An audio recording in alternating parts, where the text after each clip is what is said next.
Why isn't Paige, probably what people think is, why isn't she as popular as Caitlyn? But do you think Paige should be more popular? And Paige deserves more, and Angel Reese deserves more, and Asia, and Fee, and. Yeah. I think specific to Paige, you might argue her popularity and the people that are fans of her has been underrated, which shocks me. The truth about Sue Bird's controversial attack on Caitlin Clark is so disturbing that it threatens to expose a deep-seated bias within the WNBA itself. What I'm about to show you has been hidden from the public eye for far too long, and by the end of this video, you'll understand why the league's most respected voices are desperate to control the narrative around its biggest star. This isn't just about a simple comment. It's about a deliberate attempt to derail a phenomenon. Stay until the end because the evidence I reveal will completely change your perspective on how true power operates in sports. I can't believe that we're still doing this. Really. There is this seeming desire to be able to wish or will other players into Caitlin Clark's level of popularity. And that is not something you can just make happen. You can't say it and make it the case. Everyone's talking about this, but missing the real story. That's why fans of Paige often feel like she's overlooked. Yet the uncomfortable truth is, coverage only follows where audiences are actually watching. And that brings us to the fatal flaw at the core of this entire comparison. Attention isn't a resource you can cut into equal slices. It naturally pulls around the players who capture imagination beyond the sport itself. Clark proved she could do that from day one. Paige, despite her talent, hasn't managed it yet. No matter how much a legend like Bird insists she deserves more, the audience decides differently, and their choice is undeniable. And so clearly Paige is not as popular as Caitlin Clark. It's not even close. And yet Sue Bird wants you to think that, no, it really is. Don't believe your lying eyes. Don't believe the ratings. Don't believe the attendance. When Clark posts one injury update and racks up over 100,000 likes within an hour, it demonstrates a reach that simply cannot be manufactured. Legends or networks can try and redirect the spotlight, but that only exposes how lopsided things really are. In the end, Clark's impact is cultural as much as it is athletic. She's pulling new generations into the WNBA, making teammates and even rivals household names just by association. Paige may still be respected and accomplished, but hers will be a quieter career that sits undeniably in the shadow of Clark's global reach. And I think people forgot how popular and how engaging Paige is and how people are drawn to her. She should be followed and covered in a way that is similar to what we saw with Caitlyn, because that's how popular she is. Yeah. It's not to compare them, and it's not to diminish Caitlyn. That's not what it's about. Right. It's just about talking about Paige. I think it was undervalued, underrated. The truth is obvious. Caitlin Clark doesn't need Sue Bird or anyone else to validate her. The numbers, the sellouts, and the nightly highlights already prove a rise that goes far beyond manufactured hype. Indiana has become the undisputed center of the league, with Aaliyah Boston, Lexi Hull, and Kelsey Mitchell all elevated by Clark's magnetic presence. That's the real story unfolding before our eyes. And the Fever embody the new energy the WNBA desperately needs in the playoffs. True stars don't need crowning or adjustments from media campaigns. The fans have already spoken, and their choice is Clark leading Indiana forward into a completely new era. That popular, and you're just underrating it. It's really kind of a bizarre take. I mean, if Paige is really that popular and that engaging and people are really drawn to her, we would see with Paige what we see with Caitlin Clark, and we don't. The official story they want you to believe began when Sue Bird, one of the WNBA's most respected legends, simply questioned the spotlight around Caitlin Clark. But what really happened behind closed doors was far more sinister. A calculated move that sent shockwaves through the entire fan base. Bird, often treated as the voice of the league rather than just another retired player, knows her words carry immense weight. When she praised Paige Bueckers and suggested she deserved more attention, it wasn't a casual remark. It was a strategically placed statement designed to shift public perception. Caitlin Clark is just exciting, guys. It's must-see TV. It's must-see TV. You plan your day around a Caitlin Clark basketball game. You wake up in the morning, what time? You go check ESPN. What time is Caitlin Clark playing? Oh, the game is at 7. All right, I'm planning everything around it. Here's the part that nobody saw coming. Her influence isn't just about giving opinions. It comes with the weight of someone positioned for years as both ambassador and spokesperson for the WNBA. Clark's fans heard those words less like harmless praise for Paige and more like a pointed swipe, an intentional effort to diminish the league's biggest new star. The delivery mattered. Bird said it on air, in a polished setting, fully aware that her words would set the tone for 1,000 debates. Paige Bueckers is not as popular as Caitlin Clark because she's not Caitlin Clark. It's so hard for the likes of Sue Bird to say that. It hurts them. So there's been a lot of scuttlebutt since Caitlin Clark announced that she's done for the season. There's been a lot of talk about, Paige Bueckers, it's time for Paige time. Do you guys not understand how basketball works? We're headed into the postseason. Paige's team has won 9 games all season. This next detail will change everything. That formality transformed her message into more than one player appreciating another. It suddenly sounded like a deliberate correction, an insider whisper that Paige should be more central to the conversation. To Clark's supporters, it felt like a betrayal, a direct dismissal of their organic passion, their ticket buying, and their jersey wearing, implying it wasn't deserved or didn't truly count. This stings when you've been part of the crowd driving record-breaking viewership numbers and selling out arenas across the country. It wasn't manufactured. It just happened. It is what it is. I mean, she's been out for 2 months and is still the topic of discussion. Not to mention the ratings and the attendance numbers and teams moving to arenas and the Nike deal and jersey sales and all-star votes and any way these things can be measured. But wait, it gets worse. The internet's explosive reaction proved just how loaded the comment was. Fans flooded comment sections, accusing Bird of actively diminishing Clark's meteoric climb, rather than simply elevating Bueckers. While some desperately defended her, suggesting she only wanted balance, the optics were brutal, painting Bird as someone trying to artificially prop up one player at the expense of another. Bird may have insisted she wasn't dragging down Caitlin, but even her loyal followers acknowledged that's exactly how it came across. Bueckers isn't as good as Caitlin Clark. Paige Bueckers isn't as fun to watch as Caitlin Clark. Her team stinks. Her team plays with zero effort. Paige Bueckers plays with no motor down the stretch because you know it's going to be a close game. You know the Wings are going to lose, and you know Paige Bueckers isn't going to show up every time. There was an opportunity with Caitlin gone for Paige Bueckers to take over. And what has Paige Bueckers done? She had a 44-point game in a loss where she didn't shoot down the stretch. The document I found proves something disturbing. Bird's long-standing UConn ties and the league's reputation for boosting certain players over others fueled speculation this wasn't about Paige's play at all. This wasn't about fairness. It was about preventing Clark from completely monopolizing attention, even if it meant creating a rivalry out of thin air. And ironically, by suggesting Paige deserves more, Bird widened the divide instead of closing it, making the disparity even more painfully obvious. And the thing is like, yeah, she might end up overtaking Caitlin Clark in points per game.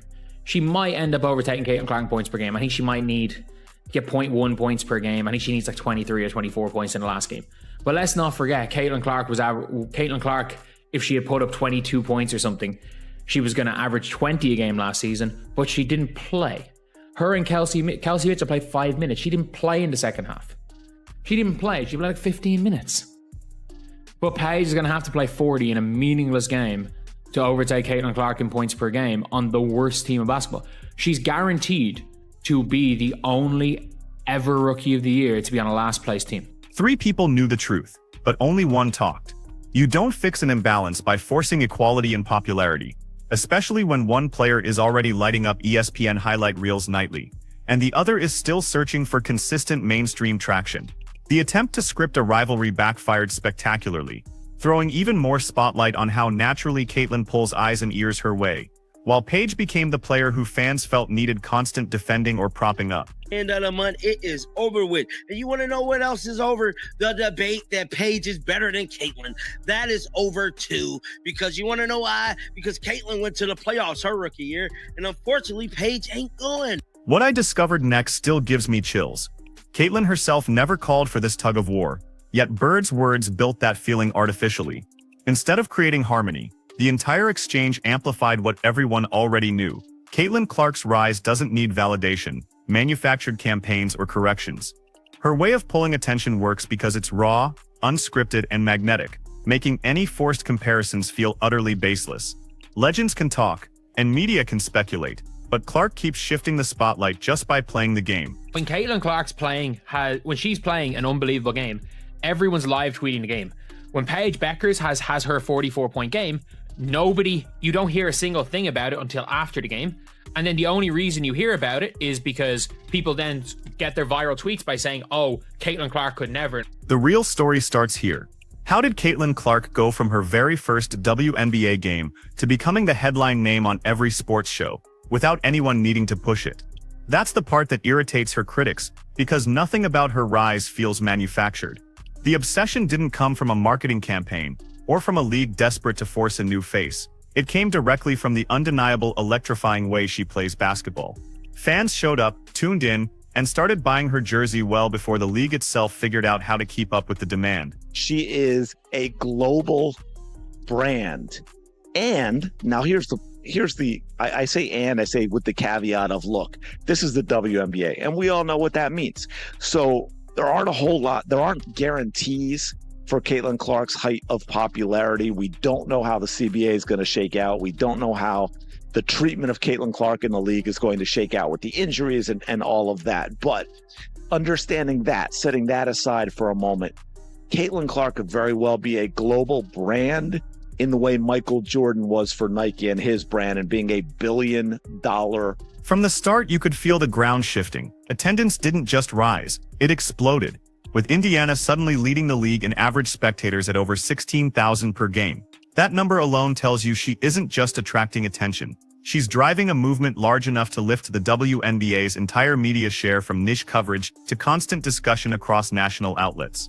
The effect spilled beyond ticket sales, with television ratings jumping 21%, a direct testament to Clark's unparalleled impact, catching casual sports fans who rarely tuned in before. It's not just about watching basketball anymore. It's about watching Caitlin. What does Paige Bueckers do? Paige Bueckers, they're down 9 points. She goes to the basket. She makes a layup, and then she rams over Kelsey Plum. Like, that's basically what she did.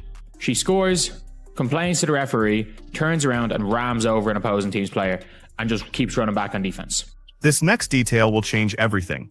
At the same time, merchandise sales soared, with Clark's jersey becoming one of the hottest items in all of basketball. These are measurable, concrete results tied to one player. And yet, despite these irrefutable facts, Sue Bird still suggested Paige Bueckers deserved equal shine, as if attention could somehow be redistributed like playing time. That argument collapses fast because no player in years has moved every measurable number the way Clark has. Lane, and there's the bump into the back of Plum. So as you guys can see from this clip here, Paige gave her a push of a lifetime. Now, this is so unlike Paige. I mean, Paige has gotten out of character. Could it be that the stress of this league is starting to get to Paige? The defensive guarding, the whole systematic system that has been applied to her these last couple weeks has definitely been playing a factor. She's been dealing with, unreleased illnesses and shit. And could this be that she has reached a breaking point? I mean, Paige is just sick of it. What makes her rise harder to deny are the moments that turn into instant highlights. The logo threes, the whip passes threading through defenders, and those end-of-game daggers are impossible to ignore. That's the crucial difference between Bueckers' best outings and Clark's weekly performances. Paige's 44-point explosion barely trended outside basketball circles, while Clark's daily highlights get pushed by every sports outlet as if she were the only player on the court. It isn't favoritism, it's the undeniable result of who actually forces audiences to pay attention. We're not having this conversation if the referees just blew their whistle. Because the referees, realistically, should always blow their whistle in this scenario. These fouls should be called. And the referees are horrendous. And look, we all know that this would have caused think pieces, and it would have had petitions to get Caitlin kicked out of the league and sent to Alcatraz with the alligators. Like, we know that. We all know that would happen. And if this was Angel Reese, she might have gotten chucked from a game. The electricity Clark brings translates into record-shattering recognition. By the end of her rookie season, she had broken 62 records. She didn't stop there either. Indiana pushed into 2 straight playoff hunts after years of irrelevance. Before Clark came along, the Fever were at the bottom of the league and hadn't seen the playoffs in almost a decade. That turnaround matters. It's one thing to have stats. It's another to lift an entire franchise into a different category. It's all of it. The behind-the-back passes, everything. It's a show. She's just way more exciting than Paige. That's why Paige is not as popular. Her game is kind of boring. I love her as a player. She's great. I say the same thing about Juju. It's a lot of free throws. It's a lot of elbow pull-ups. That's cool. Good hoop. Love it. It's not going to captivate an audience. People not buying tickets for it. Numbers aside, Clark's magnetism lies in how people connect with her. Fans rally around her aura, not just her box scores. Whether it's her pre-game fits, her quips at refs, or the way she gestures with teammates after big plays. She's relatable while being unmistakably a star. That blend of charisma and dominance makes her contagious. Suddenly, people know names like Aaliyah Boston, Lexi Hull, and Kelsey Mitchell. Not because of a promotional push, but because Caitlyn's spotlight expanded enough to pull them in with her. Paige Bueckers isn't as good as Caitlin Clark. Paige Bueckers isn't as fun to watch as Caitlin Clark. Her team stinks. Her team plays with zero effort. Paige Bueckers plays with no motor down the stretch because you know it's going to be a close game. You know the Wings are going to lose, and you know Paige Bueckers isn't going to show up every time. There was an opportunity with Caitlin gone for Paige Bueckers to take over. And what has Paige Bueckers done? She had a 44-point game in a loss where she didn't shoot down the stretch. But wait, it gets worse. Those teammates benefit from exposure every night, and the Fever's new identity reflects that. Contrast that with Paige's struggle. Her team's poor record and lack of consistent national placement mean her accomplishments feel isolated, sometimes even buried. Forced comparisons collapse under this overwhelming imbalance. When one player makes her franchise primetime relevant, and another can't help her team escape the bottom of the standings, pretending both deserve identical national embrace feels empty and disingenuous. Entertainment. If you can't entertain the people, then you can't keep them seating, and you can't keep them spending. Caitlin Clark entertains the people, and that is why Paige Bueckers is not nearly as popular as Caitlin Clark. It don't have nothing to do with sexual orientation. It don't have nothing to do with her race. It don't have nothing to do with religious beliefs. It has nothing to do with if you're a Democratic, Republican, none of that. Clark doesn't need legends staging a narrative for her. She's built her own, and the league is now living in her wake.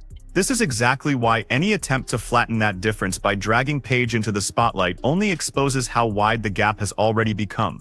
Why does the media keep trying to force a rivalry between Caitlin Clark and Paige Bueckers when the two aren't even operating in the same stratosphere?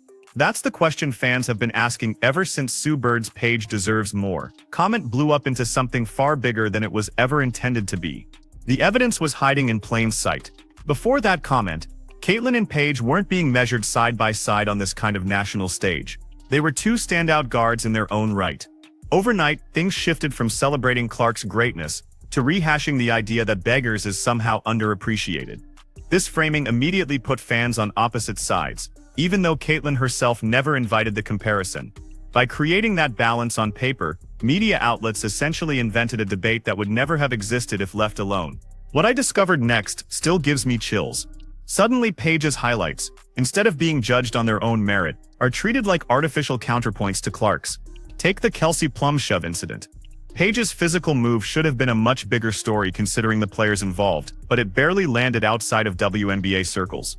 Compare that to anything Clark does, whether it's a hard foul against her or a logo 3, and you instantly see an enormous gap in reaction. Clark takes a bump, it's debated for a full week. Paige throws a shove, it's forgotten within days. That's not balance, that's exposure disparity, and it reveals how artificial the rivalry conversation truly is. Even Paige's most jaw-dropping on-court work doesn't crack into mainstream pop culture. That 44-point game against the Sparks should have been plastered everywhere. Instead, it got muted coverage, not even leading major sports shows the next morning. Meanwhile, Clark's highlights trend on social media night after night, often overshadowing entire slates of games. When Indiana started climbing to the playoffs, it became impossible to sidestep Caitlin in any sports discussion. Paige can stack numbers all day, but without a team turnaround, those stats never translate into sustained national buzz.